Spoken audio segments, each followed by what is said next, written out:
साधू मंडळी, प्रेमाने बोला. धन निरंकारजी. एका राजाचा अंगरक्षक होता. कायमस्वरूपीच राजाबरोबर राहायचा, हिंडायचा, फिरायचा, बसायचा, उठायचा राजाबरोबर. अतिशय तन्मयतेने राजाची सेवा करायचा, अंगरक्षक म्हणून काम करायचा. पण जीवन जगत असताना नेहमीच फायदा हो, तोटा हो, लाभ हो, हानी हो, मान मिळो, सन्मान मिळो, आयुष्यामध्ये परिस्थिती प्रतिकूल असो अथवा अनुकूल असो, सुखाचे दिवस असोत अथवा दुःखाचे दिवस असो, अशा कशाही परिस्थितीमध्ये तो एकच वाक्य राजाला नेहमी म्हणायचा. काही घडलं तरी म्हणायचा, चांगलं झालं, भगवंताची कृपा आहे. नेहमीच म्हणायचा. दिवस चांगले असोत, दिवस वाईट असू देत, कसेही दिवस वाट्याला आले तरी तो म्हणायचा, चांगलं झालं, भगवंताची कृपा आहे म्हणायचा. एकदा राजा तलवार साफ करत असताना हातातून तलवार घसरली. तलवार निसटली आणि पायाच्या करंगळीवर पडली तर मोठी जखम झाली. वैद्याला पटकन बोलून घेतलं. उपचार सुरू झाले. पण वैद्यानं राजेसाहेबांची माफी मागितली आणि म्हणे, उपचार करता येणार नाहीत करंगळीवरती, जखम खोलवर झाले, करंगळीच आपल्याला काढावी लागेल. राजा चिंता करायला लागला, काळजी करायला लागला. अंगरक्षक म्हणाला, राजेसाहेब काळजी करू नका, जे बी झालं चांगलं झालं, भगवंताची कृपा आहे. राजानं उपचार करून घेतले वैद्याकडून. परंतु राजाला मात्र राग आला होता अंगरक्षकाचा की एरवी ठीक आहे, एरवी ठीक आहे, बाकीच्या घटना घडल्या तेव्हा अंगरक्षक म्हणतोच नेहमी की चांगलं झालं, भगवंताची कृपा आहे, पण आता चक्क करंगळी तुटली, शरीराचा एक भाग तुटलाय, असंही अशा वेदना होत आहेत, खूप मोठा त्रास होतोय, आणि तरी खुशाल हा माणूस म्हणतोय की जे पण झालं चांगलंच झालं, भगवंताची कृपा आहे. राजाला राग आला.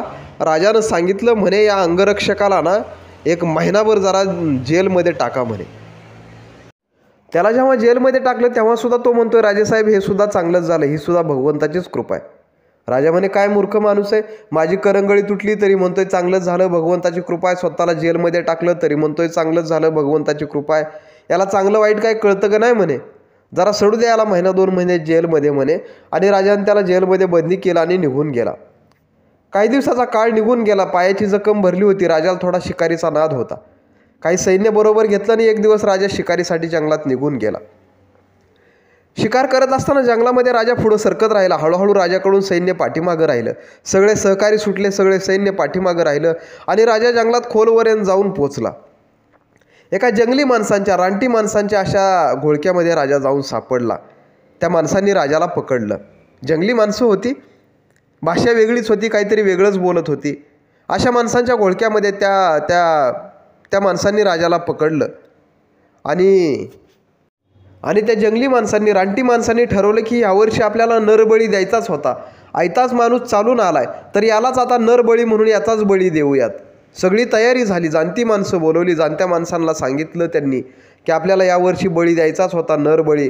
एक व्यक्ती आपल्याकडे चालून आलाय तर यालाच आता आपण नरबळी म्हणून बळी देऊयात. जाणत्या माणसांनी तयारी सुरू केली. एका जाणत्या माणसाने निरखून बघितलं तर राजाच्या पायाची करंगळी तुटलेली होती. त्या जाणत्या माणसानं सांगितलं, नरबळी देत असताना हा बळी म्हणून आपल्याला चालणार नाही. का तर या व्यक्तीचा शरीराचा एक भाग तुटलेला आहे, करंगळी तुटलेला आहे. असा अपूर्ण अंगाचा माणूस आपल्याला बळी म्हणून चालणार नाही. पूर्ण अंग असलेला माणूस पाहिजे. तर या व्यक्तीला म्हणे सोडून द्या, जाणत्या माणसानं सांगितलं.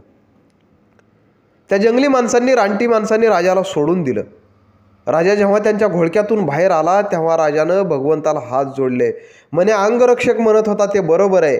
जेव्हा माझ्या पायाची करंगळी तुटली तेव्हाच अंगरक्षक म्हणला होता की चांगलं झालं, भगवंताची कृपा आहे. आणि मला खरंच हे आज पटलं, मला खरंच हे जाणवलं, मला हे खरंच कळून आलं की पायाची करंगळी तुटली हे चांगलं झालं, नाही तर माझा आता जीव गेला असता.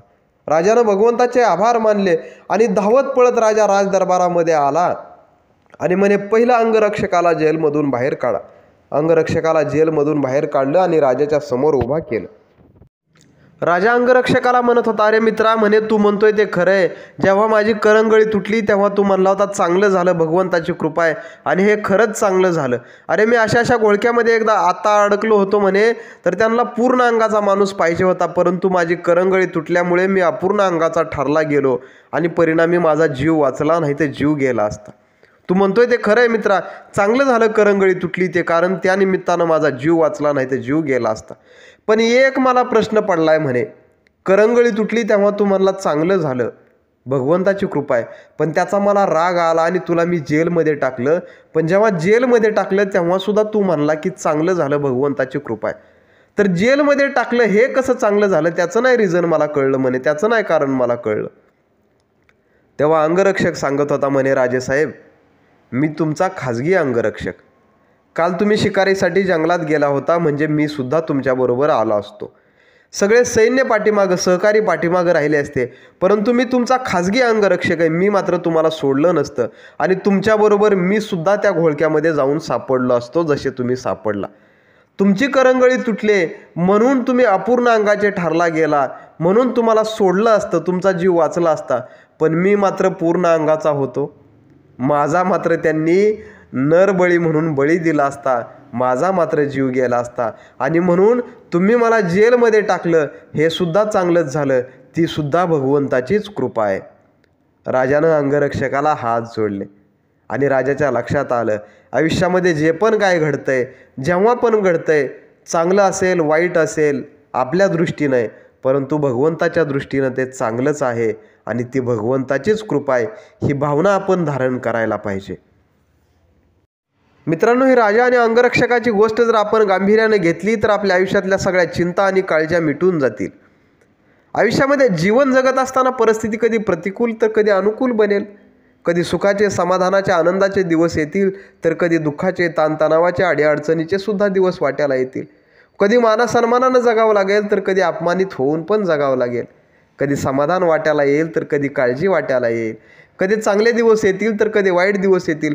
अशी परिस्थिती कशीही जरी बनली, दिवस कसे जरी वाट्याला आले, तरी आपल्याला मात्र आपल्या मनाला हे ठणकावून सांगता आलं पाहिजे की जे पण होतंय ते चांगलंच होतंय आणि ही सगळी भगवंताची कृपा आहे.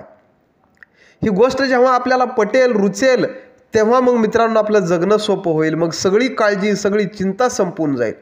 राजमाताजी म्हणायच्या, माझ्या आयुष्यामध्ये जे पण काय घडतं ही सगळी भगवंताची, गुरुची कृपा आहे. असं जेव्हा मला वाटेल तेव्हा आयुष्यातले निम्म्याच्या वर प्रश्न सुटलेले असतील. आणि म्हणून मित्रांनो आपण सर्वजण प्रयत्न करूयात की आयुष्यामध्ये कसाही प्रसंग निर्माण होईल, कसेही दिवस जरी वाट्याला आले तरी खचायचं नाही आणि थांबायचं नाही. सद्भावनेनं, सद्विचारानं आणि सद्भावनेनं गुरुच्या, संतांच्या पाठीमागे एक एक पाऊल टाकत राहायचं आणि निश्चित स्थळी जाऊन पोचायचं जिथं घेऊन जायला गुरु आणि संत आपल्यासाठी आलेत.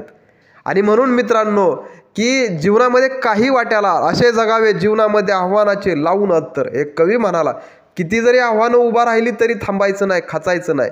असे जगावे जीवनामध्ये आव्हानाचे लावून अत्तर आणि नजर रोखुनी नजरेमध्ये आयुष्याला द्यावे उत्तर. आयुष्याने कसा जरी प्रश्न विचारला तरी त्याची आपण उत्तरं देऊयात. पहिल्यांदा आपण ही भावना धारण करूयात की माझ्या आयुष्यामध्ये जेही काही घडतंय ते चांगलं घडतंय आणि गुरुच्या, परमेश्वराच्या कृपेनंच हे सगळं घडतंय. ही भावना आपण धारण करूयात. आयुष्यामध्ये सगळे दिवस सुखाचे, समाधानाचे आणि आनंदाचे आल्याशिवाय राहणार नाहीत. साधू मंडळी, प्रेमाने बोला. धन निरंकारजी.